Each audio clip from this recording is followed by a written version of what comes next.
যেতিয়া নিহত হয় তেতিয়া দ্ৰৌপদীৰ অন্তৰত কিমান আঘাত লাগিছিল। তেতিয়া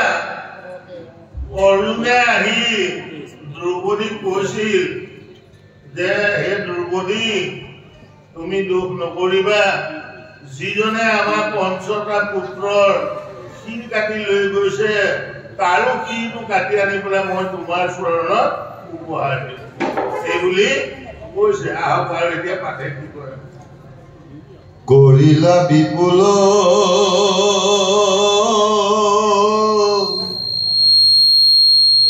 বিলাপ পৰিয়া মুষ্টি দয়ত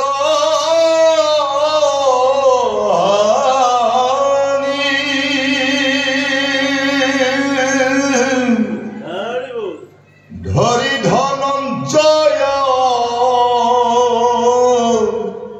প্ৰভু ঢিলা তাংক সুকে গগদ বাণী দুৰ্জন দ্বিজৰ মাথা কাটিয়া যাবে আনি নেদু তোক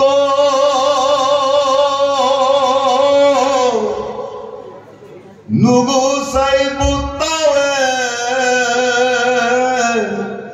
মহাসতী তোৰ দুষ্মহ পুত্ৰ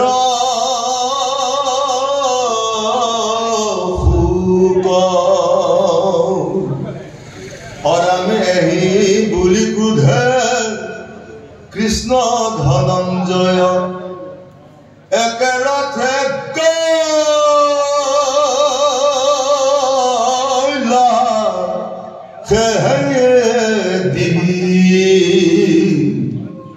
পলাই প্ৰাণ ৰাখি ৰথে অস্থামা তাসম্বা কলা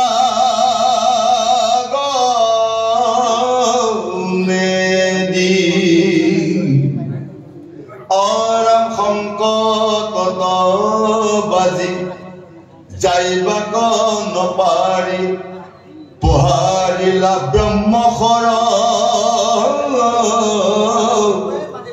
দপু দিশে চানি জ্বলি লৱগনি যেন মহাপলায়। এতিয়া অৰ্জুনে যিহেতু দ্ৰৌপদী ক'লে যে যিজন ব্ৰাহ্মণ দুষ্ট প্ৰকৃতিৰ ব্ৰাহ্মণক দেখে তোমাৰ এই পঞ্চপুত্ৰৰ শিৰ কাটি লৈ গৈছে, সেই ব্ৰাহ্মণৰ মই শিৰটো কাটি তোমাৰ ওচৰত অৰ্পণ কৰিম। আৰু এই কথাটো শুনাৰ লগে লগে তেতিয়া অশ্বত্থামাই ভয়তে তেওঁ ৰথত উঠি তাৰ পৰা পলাবলৈ বিচাৰিছে। আৰু কৃষ্ণ আৰু অৰ্জুনেও একেখন ৰথতে উঠি কি কৰিলে যে অশ্বত্থামাক ইতিমধ্যে খেদি গুচি গ'ল। আৰু খেদি যেতিয়া গ'ল অলপ দূৰ যোৱাৰ পিছত কৃষ্ণই যেতিয়া ৰথ চলাইছে ভগৱন্ত প্ৰভুৱে, আৰু ভগৱন্ত প্ৰভুৰ ৰথৰ বেগৰ লগত অশ্বত্থামাৰ ৰথৰ বেগ আৰু কেনেকৈ মিলিব। গতিকে প্ৰাণৰ যেতিয়া ভয় আহিল যে এই এতিয়া কৃষ্ণ ভগৱন্তৰ ৰথে এতিয়া ধৰে তেতিয়া উপায় নাপাই পেলাই অশ্বত্থামাই কি কৰিলে বোলে হেনো প্ৰাণৰ ভয়ত তেওঁ ব্ৰহ্মশৰ নিক্ষেপ কৰিলে। এতিয়া ব্ৰহ্মশৰ নিক্ষেপ কৰাৰ পিছত কিনো হ'ল ঘটনাটো আমি বুজিব নোৱাৰো।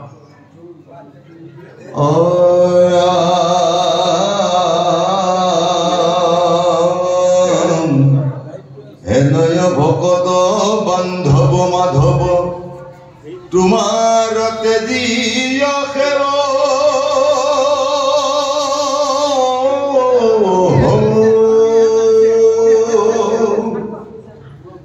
হুয়া বন্ধমতী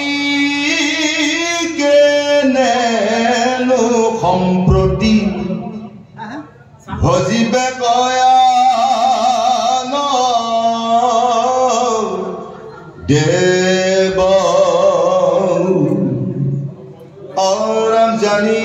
আচৰণে পখিলো শৰণে তোমাৰ মই কিংকৰ আকাশ গছনি আহে কিবা বহনি কৰিও মুদখ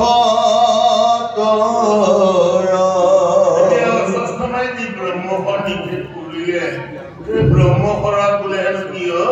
যে এফালৰ পৰা গছ সৰু লতা তৃণ জীৱ জন্তু যিমান আছে গোটেইবিলাক পুৰি চাৰ খাৰ হৈ আহিবলৈ ধৰিলে তেতিয়া অৰ্জুনৰ মনলৈ ভয় আহিল আৰু অৰ্জুনৰ মনত ভয় পাই পেলাই কৃষ্ণ ভগৱন্ত প্ৰভু শৰণাপন্ন হৈছে তেওঁ কৈছে অৰ্জুনে কৃষ্ণৰ চৰণত ধৰি কৈছে যে হে প্ৰভু এই বিপদ সাগৰত তুমি বাৰে বাৰে আমাক উদ্ধাৰ কৰি আহি আছা জতুগৃহত যেতিয়া দুৰ্যোধনে অগ্নিসংযোগ কৰি দিছিল তেতিয়াও তুমি আমাক ৰক্ষা কৰিছিলা বনবাসত যেতিয়া আছিলো তেতিয়া দুৰ্বাসা ঋষি যেতিয়া ভিক্ষা মাগিবলৈ গৈছিল অযুত শিষ্যক লৈ তেতিয়াও তুমি আমাক ৰক্ষা কৰিলা এনেদৰে বিপদ সাগৰবিলাকত বাৰে বাৰে তুমি আমাক উদ্ধাৰ কৰি আহিছা হেৰা চোৱা সখা এই যে ব্ৰহ্মাসৰ নিক্ষেপ কৰিছে ব্ৰহ্মসৰত এতিয়া কি হৈছে এফালৰ পৰা গোটেইবিলাক পুৰি কৰি চাৰ খাৰ হৈ আহিবলৈ ধৰিছে গতিকে তোমাৰ শৰণাপন্ন হৈছো তুমি কিবা এটা কৰা আমাক ৰক্ষা কৰা এই বুলি তেওঁ কৃষ্ণ ভগৱন্তক শৰণাপন্ন হৈছে মাধৱে বুলন্ত্ৰ শুনা প্ৰাণ সখী নাহিয়া নয়দভূত প্ৰাণৰ কাতৰ হৈয়া ব্ৰহ্মসৰ পহাৰিলা দুনসুত দশু দিশ দেখ দহিয়াৱাচয় সেহি মহাবহ্নিবৰ ব্ৰহ্মস্তক ব্ৰহ্ম সয়কে সংসাৰ কৰিও সখী সতৰ শুনি বসাচি অশান্ত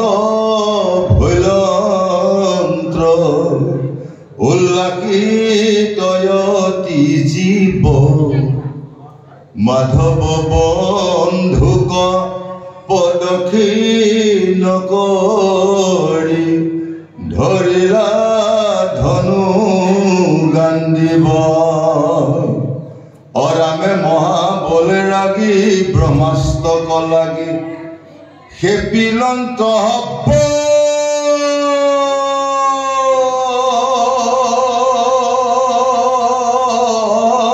জবান ব্ৰহ্মাণ্ড লৰিল পৰিল ব্ৰজত ব্ৰজৰ যেন সন্ধান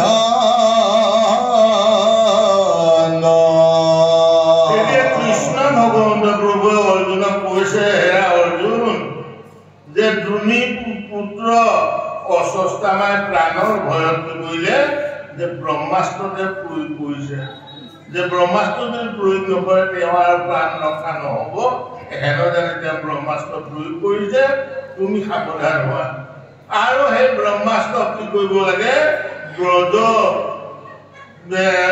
বান আছে সেই বৰ্জ বানৰ সদায় তুমি কি কৰিব লাগিব প্ৰতিহত কৰিব লাগিব বাধা দিব লাগিব এই বুলি কৃষ্ণ ভগৱন্ত প্ৰভুৱে অৰ্জুনক পৰামৰ্শ দিলে আৰু অৰ্জুনেও কৃষ্ণ ভগৱন্ত প্ৰভুক 7 বাৰ প্ৰদক্ষিণ কৰি লৈ কৃষ্ণ ভগৱন্তক উৎসৰ্গা কৰি তেওঁ ব্ৰহ্মাস্ত্ৰ আকৌ তেওঁ প্ৰয়োগ কৰিলে গতিকে এই দুয়ো ব্ৰহ্মাস্ত্ৰ গৈ আকাশ মাৰ্গত কি কৰিলে কুণ্ডাকুণ্ডি বা যুদ্ধ সূচনা কৰিলে আৰু তাৰ ফলত কি হ'ল দশু দকুনি বুলি কৈছে স্বৰ্গ মধ্য পাতালকে আদি কৰি দকুনি বুলি হেনো ভয়ত কম্পমান হৈ উঠিবলৈ লাগিছে আহক ইয়াৰ পিছত কি হয় অৰাম তুলিক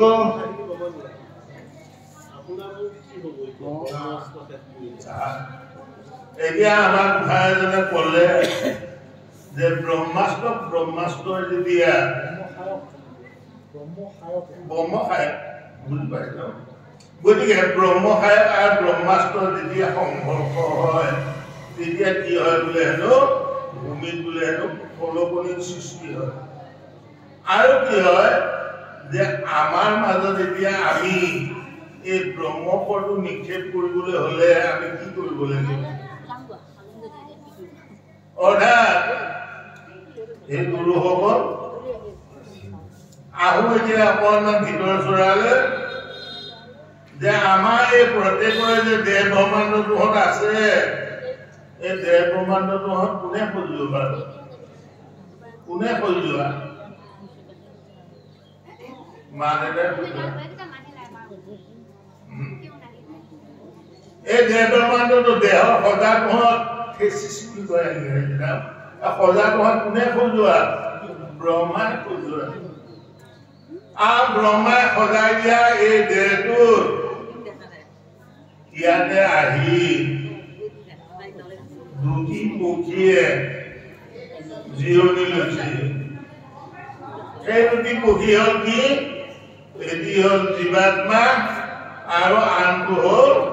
পৰমাত্মা এতিয়া আমি এই ব্ৰহ্মক চিন্তন কৰিবলৈ হলে আমি কি কৰিব লাগিব যে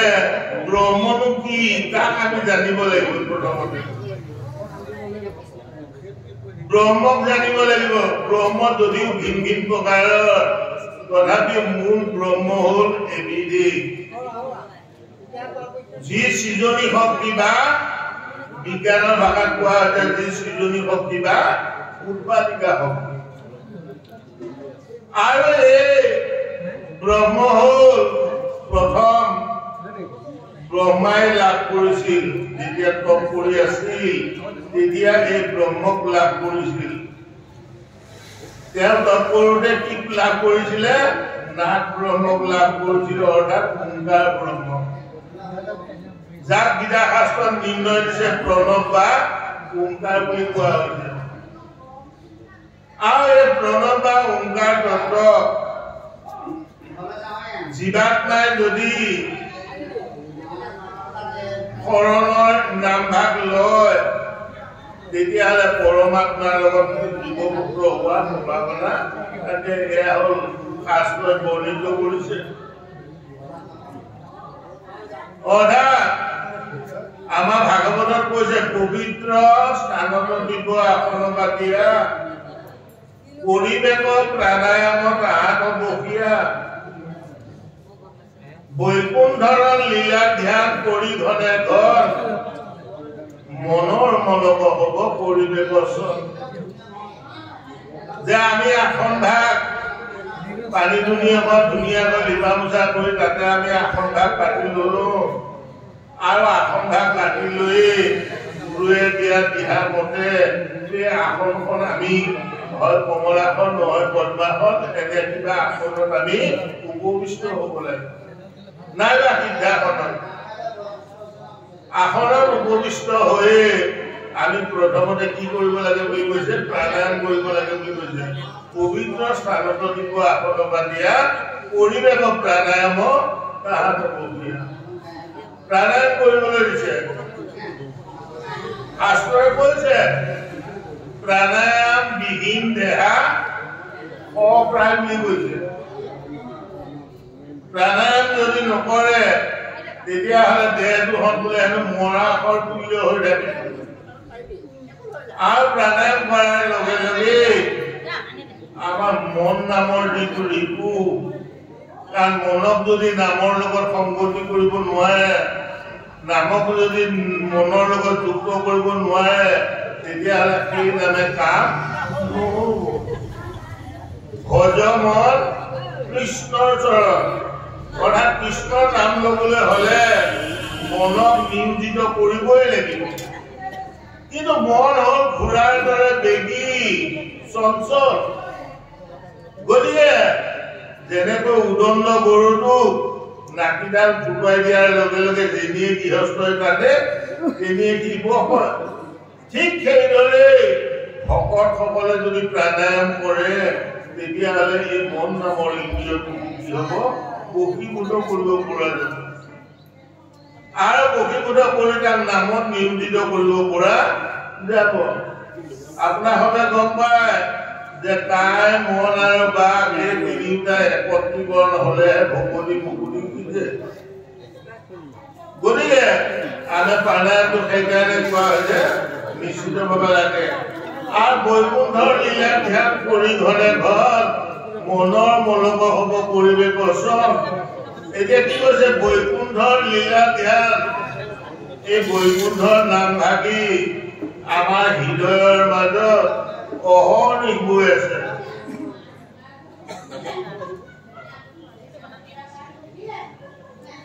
আমাৰ ভাদমহীয়া গোপিনীসকলে নামঘৰত গোৱা শুনিছো আপোনালোকৰ ইয়াত গায়নে নাগে নাজানো আজি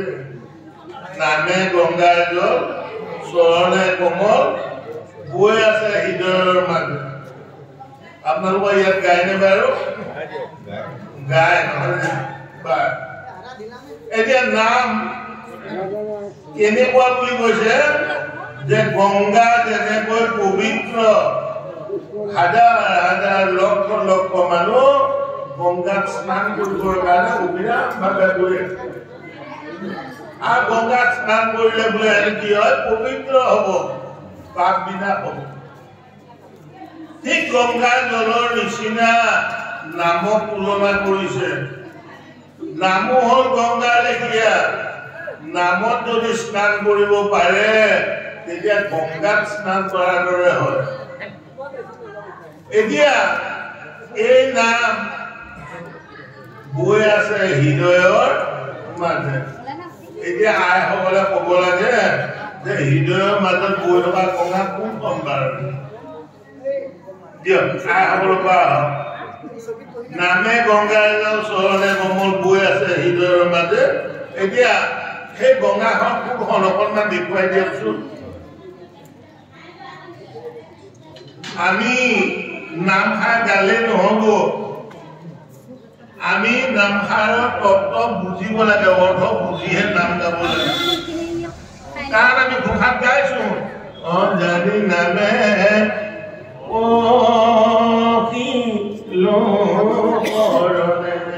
হয়নে নহয় যি নামে গোৱা নহওক কিয় জানি বুজিহে গাব লাগে এতিয়া হৃদয়ৰ মাজত বৈ থকা গংগা কোনখন বাৰু দিয়ক আইসকলৰ ফালৰ পৰা অহা নাই আমাৰ গুৰুসকলৰ ফালৰ পৰা আহিবনে গুৰুসকল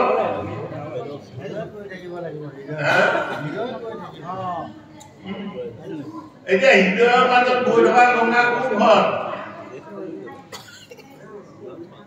এইখন থাকে ন এইখনেদি খাই গৈ ঢাপোৱা গতিকে জীয়াই থাকো গতিকে এইখনে নাম গাম গতিকে এইখনে হ'ল নাম গংগা নহয় জানো হয়নে বাৰু আমাৰ 9খন দুৱাৰ আছে আৰু 9খন দুৱাৰৰ ভিতৰত 8খন দুৱাৰ হ'ল খেত দুৱাৰ আমি ইচ্ছা কৰিলে তাক বন্ধও কৰিব পাৰো আৰু ইচ্ছা কৰিলে তাক খুলিবও পাৰো কিন্তু প্ৰভু ভগৱন্তই এনে এখন দুৱাৰৰ মাজেদি অহা যোৱা কৰে যাক আমি কেতিয়াও বন্ধও কৰি ৰাখিব নোৱাৰো খুলিও ৰাখিব নোৱাৰো কিন্তু আমাৰ প্ৰত্যেকৰ দেহৰ মাজতে আছে এখন দুৱাৰ আৰু সেইখন দুৱাৰ মাতৃৰ উদৰৰ পৰা জন্মগ্ৰহণ হৈ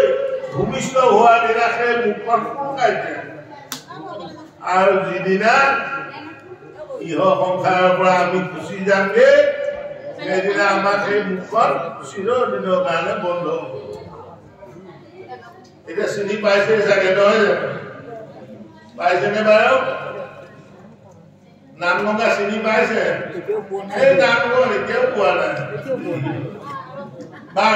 ৰামেশ্বৰ বাধাৰে লোকগীত এটা গাইছে সেই মুখত আপুনি চিনিব দেই পক্ষী ৰয়াদাৰে পক্ষী ৰয়াদাৰে পক্ষী কয়াদাৰে আমাৰ চিতেৰ কথা কয়াদাৰে পক্ষী ৰয়াদাৰে এতিয়া গম পাইছে আমাৰ শীতৰ পৰা যে এই যে অহনি কাল কাল পবিত্ৰা অহা যোৱা কৰি আছে হয়নে বাৰু এখন হ'ল নাম গংগা নামে গংগাৰ ওচৰলে কমল গৈ আছে হৃদয়ৰ মাজে অপানে যুৱতী প্ৰাণা প্ৰাণা প্ৰাণা কথা কৰি এই যে পাণ আৰু অপান অহা যোৱা কৰি আছে এই পাণ অপান বিলাক আপোনালোকে নিজে লয়নে বাৰু এইফালে আইসকল উশাহ নিশাহ বিলাক আপোনালোকে নিজে লয়নে বাৰু আপোনালোকৰ দেহত আকৌ আপোনালোকে নলয় কোনোবা নাৰায়ণ মাষ্টৰে বোলে হয়নে নহয় আমি কোনেও নিজে এই উশাহ নিশাহটো আমি নিজে লোৱা নাই নিশা যেতিয়া চুটি ফুটি লগাই পেলাই খাই বৈ লৈ এই ঠাণ্ডা দিন লেপটপৰ তলত যেতিয়া শুই থাকো তেতিয়া খুৱাই মৰাই হ'ল সমান যেতিয়া আমি শুই আছিলো তেতিয়া কি উশাহ নিশাহটো মই নিজে লৈ আছিলো জানো আছিলো নে বাৰু না তেতিয়াহ'লে কোনে আমাক লোৱাই আছিল সেইজনে হ'ল পৰম প্ৰভু ভগৱন্ত দৈৱী নন্দন দেৱ কৃষ্ণ প্ৰত্যেকৰে ঘৰে ঘৰে বিৰাজমান কৰি সেই ভগৱন্ত প্ৰভুজনে কি কৰিছে আমাৰ দেহৰ ওপৰত আমি নমৰা কৰি ভগৱন্তই চলাই গতিকে সেই নাম গংগাত যদি আমি নাম লওঁ তেতিয়াহ'লে নামে ক্ৰিয়া কৰিব অলপ আগত আমাক সাধুসকলে কৈছিল যে বাহিৰত ইমানবিলাক ৰাম কৃষ্ণ হৰি নাম আমি গাই আছো সেইবিলাক কোৱা হৈছে গুণময় নাম গুণময় নামে আমাক ভকত সজাব ভকতিত অগ্ৰসৰ লাভ কৰিবলৈ হলে আমি কি কৰিব লাগিব নিৰ্গুণ ভকতিৰ আশ্ৰয় গ্ৰহণ কৰিব লাগিব দেৱহনী মাক কপিল প্ৰভু কৈছিল যে হে প্ৰভু ভগৱন্ত যদিও তুমি মোৰ পুত্ৰ তথাপি মই তোমাতে শৰণাপন্ন হৈছো যাতে গুণময় ভকতিত যাতে মোৰ মনটো বিচলিত নহয় কেৱল মাত্ৰ নিৰ্গুণ ভকতিতহে যাতে মোৰ মনটো সদায় মজি থাকে তাৰে তুমি আশীৰ্বাদ প্ৰদান কৰা প্ৰভু এই বুলি কপিল ঈশ্বৰত শৰণাপন্ন হৈছে অৰ্থাৎ আমি ৰাম কৃষ্ণ হৰি নাম যিমান বিলাক গাইছো তাৰে ফলত আমাৰ ভকতি ভাৱটো বৃদ্ধি হ'ব আমি ভকত সাজিব পাৰিম ভাৱটো বৃদ্ধি হ'ব কিন্তু গতি নহ'ব গতি হ'বলৈ হলে কি কৰিব লাগিব নিৰ্গুণ ভকতিৰ আশ্ৰয় গ্ৰহণ কৰিব লাগিব আৰু নিৰ্গুণ ভকতি হ'ল যে আমি এই বাহিৰত যিমান বিলাক গাইছো সেয়া গুণময় আৰু ভিতৰত যিবিলাক গাইছো অন্তৰংগ ভকতি কি হ'ল হৈছে নে বাৰু হৈছে এতিয়া নিৰ্গুণ ভকতি কোনে কৰিব নিৰ্গুণ ভকতি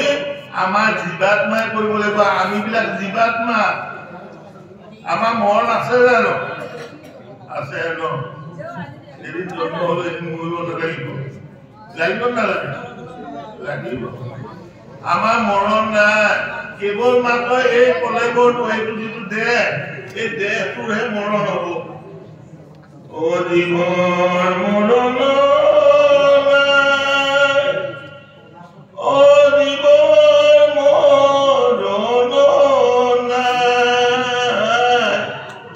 এই সুন্দৰ দেহাটোৰ ভিতৰতে ভকতিৰ গোটেই বস্তুখিনি সোমাই আছে চিনি ধৰা শুদ্ধ জীৱ ভকতিৰ ভাণ্ডাৰ ভকতি কৰিবৰ কাৰণে বৰনামঘৰ মুনিকুটত যোৱাৰ প্ৰয়োজন নাই আমাৰ সেই পিতাজন পৰম প্ৰভু ভগৱন্তত প্ৰত্যেকৰে হীৰাৰ মাজত বিদ্যমান হৈ আছে হয় আমাৰ হিয়া হ'ব জানো বৃন্দাবন তাতে নেকি চৰাই বাহাধেনু গতিকে আমাৰ হিয়াখনক বৃন্দাবন কৰিবলৈ কি কেনেকৈ বৃন্দাবন কৰিব আমাৰ এইখিনিৰ পৰা ধৰি পেলাই এই অংশটো হ'ল মণিকূট আৰু ইয়াৰ পৰা ধৰি পেলাই তলৰ চোৱা হ'ল নামঘৰ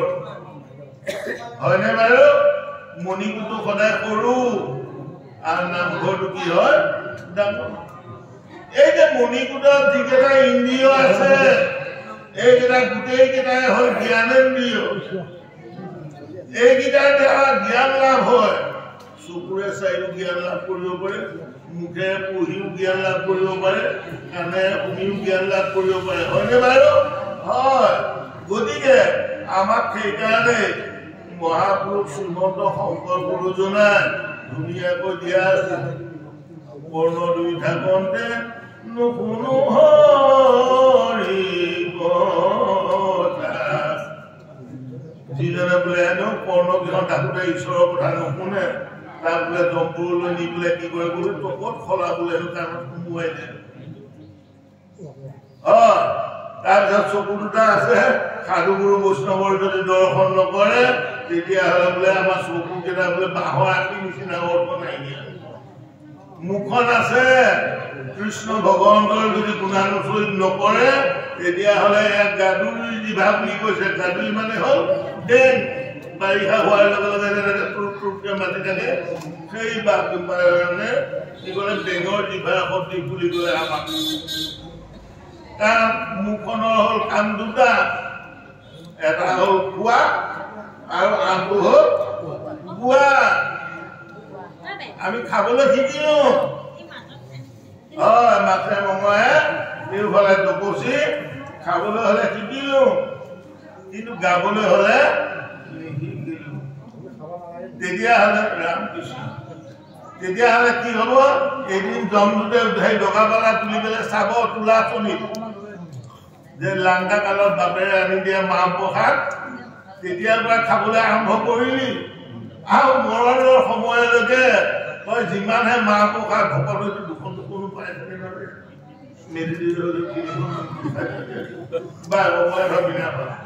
গতিকে হিচাপ কৰে বোলে এদিন জমদূতে হিচাপ কৰি চাব ডগাপালা আহ এই সৰু কালৰ পৰা এতিয়ালৈকে খোৱা বোলে 40 হ'ল মাহ পিছে নাম ললি কেই ধুলি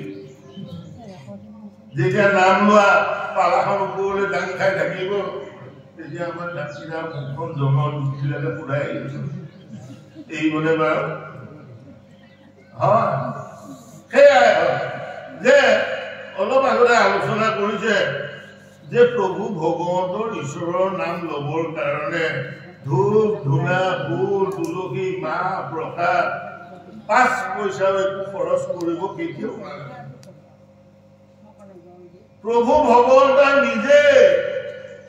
প্ৰত্যেকৰে হীৰাৰ মাজত থাকি গুৰুসকল 24 ঘণ্টাত 21,600 বাৰ প্ৰভু ভগৱন্তই নিজ নাম লৈ আছে অহনিক লৈ আছে 21,600 বাৰ লৈ আছে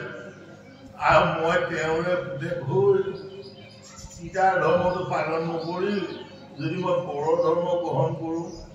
তেতিয়াহ'লে গীতাত কৈ আছে যে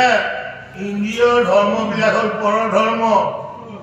অপদেৱতাৰ ধৰ্মবিলাক হ'ল পৰ ধৰ্ম আৰু আত্মাৰ ধৰ্ম হ'ল স্বধৰ্ম গীতাত কৈছে স্বধৰ্ম নিধনৰ চেয়েও পৰ ধৰ্ম ভয়াৱহ অৰ্থাৎ ইন্দ্ৰিয় ধৰ্মবিলাকত তুমি ব্ৰতী নহবা ইন্দ্ৰিয়ই তোমাক কি কৰিব মই বকিবকে কৰি লৈ পেলাই নৰকামী কৰাব লোভ মোহ কাম ক্ৰোধ মদ যদি আমি ব্ৰতী হৈ যাওঁ তেতিয়াহ'লে আমি ৰসাতলে যাব লাগিব ইতিমধ্যে কৈছো কাৰণ আমিবিলাক হয় সত্য যুগৰে দিব মনত ৰাখিব পুৰণ পুৰণ গজন ভ্ৰমণ 4 মুঠি দিব প্ৰভু ভগৱন্তই তেতিয়াই সিঁচি দিছিল পঠিয়া কিন্তু প্ৰভু ভগৱন্তক সেৱন পূজন কেনেকৈ কৰিব লাগে তেওঁৰ ওচৰলৈ কেনেকৈ যাব লাগে বা তেওঁৰ ওচৰত যোগযুক্ত কেনেকৈ হ'ব লাগে এই সম্পৰ্কে স্কুলখনত অধ্যয়ন নকৰিলোঁ কাৰণে সেই সত্য যুগৰ পৰা কি হৈছে 84 লাখ জনী বাৰে বাৰে আমি জন্মগ্ৰহণ কৰি ঘূৰি আৰু ধন্য ধন্য কলিকাল ধন্য নৰ তনুভাগ ধন্য ধন্য ভাৰতবৰ্ষে এইবাৰ বোলে সেইটো কলিকালত যিসকলে নৰ হৈ জন্মগ্ৰহণ কৰিছে তেওঁলোকৰ বোলে কপাল বৰ ভাল বুলি কৈছে আৰু ভাল বুলি কৈছে যে কলিকালত যি জন্মগ্ৰহণ কৰিছে তেওঁ ভাল নৰ হোৱাটো ভাল আৰু লগতে ভাৰতবৰ্ষ হ'ল পুণ্যভূমি য'ত ভগৱন্ত প্ৰভুৱে নিজে আহি ইয়াত অৱতাৰ ধাৰণ কৰি দিলি গতিকে এনেহেন পুণ্যভূমি আৰু কলিকালত জন্মগ্ৰহণ কৰিও যদি এতিয়াও আমি নামত ভজনা কৰা নাই বা গুৰুমুখী হৈ যদি আমি ভকতি স্কুলখনৰ নাম লগোৱা নাই তেতিয়াহ'লে আমি শেষ সময়ত যদি কওঁ কি কৰিলো ভকতি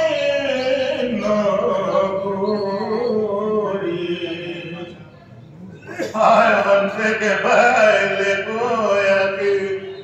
ৰখা